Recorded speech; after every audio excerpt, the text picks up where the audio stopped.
ആഴ്ചകൾക്ക് മുൻപാണ് ഈ ചർച്ചകൾ വീണ്ടും സജീവമാകുന്നത്.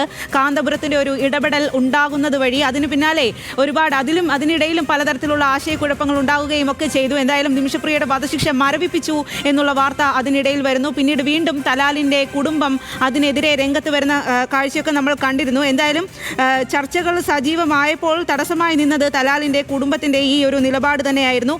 ഇപ്പോൾ ഈ സന്തോഷ വാർത്തയിലേക്ക്, ശുഭവാർത്തയിലേക്ക് എങ്ങനെയാണ് എത്തിച്ചേർന്നത് എന്നാണ് മനസ്സിലാക്കാൻ സാധിക്കുന്നത്.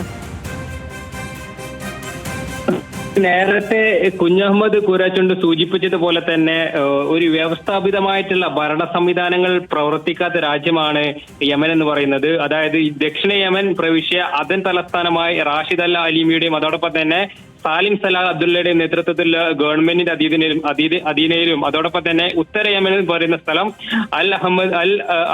അഹമ്മദ് അൽ റഹാബിയുടെ നേതൃത്വത്തിൽ സന കേന്ദ്രീകരിച്ച് പ്രവർത്തിക്കുന്ന ഹൂതികളുടെ സുപ്രീം പൊളിറ്റിക്കൽ കൗൺസിലിന് അധീനതയിലുമാണുള്ളത്. അതുകൊണ്ട് തന്നെ ഈ ഘട്ടത്തിൽ കേന്ദ്ര ഗവൺമെന്റിനൊക്കെ തന്നെ ഇത്തരത്തിൽ ഈ യമനിലേക്ക് ഈ വിഷയത്തിൽ നിമിഷപ്രിയയുടെ ഈ ഒരു കേസിനകത്ത് ഇടപെടുന്നതിലൊക്കെ തന്നെ പരിമിതികൾ ഉണ്ടായിരുന്നു. ആ പരിമിതിയുള്ള ഘട്ടത്തിലാണ് നമുക്കറിയാം ചാണ്ടിയുമ്മൻ MLA ഇത്തരത്തിൽ കാന്തപുരം AP അബൂബക്കർ മുസ്ലിയാരെ ഇത്തരത്തിൽ ഇടപെടണം ആവശ്യപ്പെട്ടുകൊണ്ട് ബന്ധപ്പെടുന്നത്.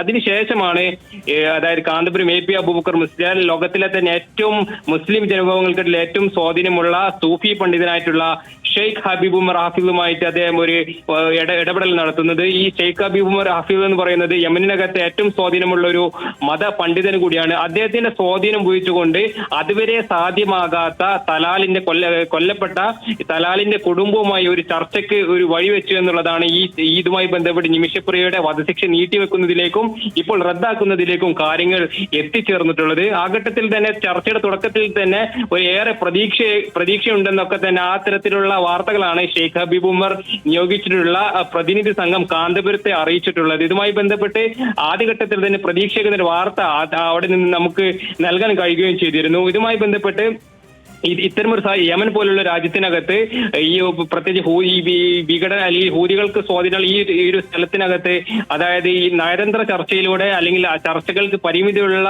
ആ സ്ഥലത്തേക്കാണ് ഈ മതപണ്ഡിതരുടെ സ്വാധീനത്തല്ല അത്തരത്തിൽ ഈ തലാലിന്റെ ഫാമിലിയുമായി ചർച്ച നടത്തിക്കൊണ്ട് നിമിഷപ്രിയയുടെ വധശിക്ഷ റദ്ദാക്കുന്നതിലേക്ക് കാര്യങ്ങൾ എത്തിച്ചേർന്നിട്ടുള്ളത്. ഇതിൽ ഏറ്റവും പ്രധാനപ്പെട്ടത് കാന്തപുരം AP അബൂബക്കർ മുസ്ലിയാരുടെ ഇടപെടൽ തന്നെയാണ് ഇതിൽ ഏറ്റവും പ്രധാനപ്പെട്ടത്. നമുക്കറിയാം ഉമ്മൻചാണ്ടി മുൻ മുഖ്യമന്ത്രി ഉമ്മൻചാണ്ടി ആണെങ്കിലും അതോടൊപ്പം തന്നെ കേന്ദ്ര സർക്കാരിന്റെ നയതന്ത്ര പ്രതിനിധികളൊക്കെ തന്നെ ഇത്തരത്തിൽ നിമിഷപ്രിയയുടെ മോചനവുമായി ബന്ധപ്പെട്ട് ഇടപെടൽ നടത്തിയിരുന്നെങ്കിലും ഒരു ഘട്ടത്തിൽ പോലും ഈ കുടുംബവുമായി സംസാരിക്കാൻ അല്ലെങ്കിൽ അത്തരമൊരു സാഹചര്യം ഒരുങ്ങിയില്ല. ഇത് കാന്തപുരം AP അബൂബക്കർ മുസ്ലിയാരുടെ ഇടപെടലിന് ശേഷമാണ് ഇത്തരത്തിലൊരു സാഹചര്യം അവിടെ ഉരുത്തിരിഞ്ഞു വരികയും ചെയ്തിട്ടുള്ളത്.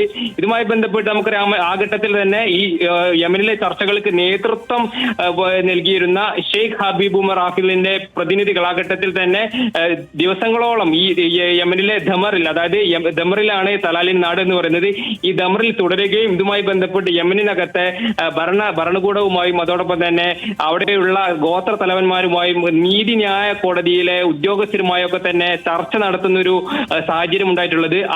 അതിനുശേഷം തുടരുക. എന്തായാലും വേറെ നിർണായകമായ വിവരം തന്നെയാണ് ന്യൂസ് മലയാളത്തിലൂടെ ഇപ്പോൾ പുറത്തേക്ക് വരുന്നത് എന്നുള്ളതാണ്. നിമിഷപ്രിയയുടെ വധശിക്ഷ റദ്ദാക്കി എന്നുള്ളത് ഏറെ ആശ്വാസകരമായിട്ടുള്ള വിവരമാണ്.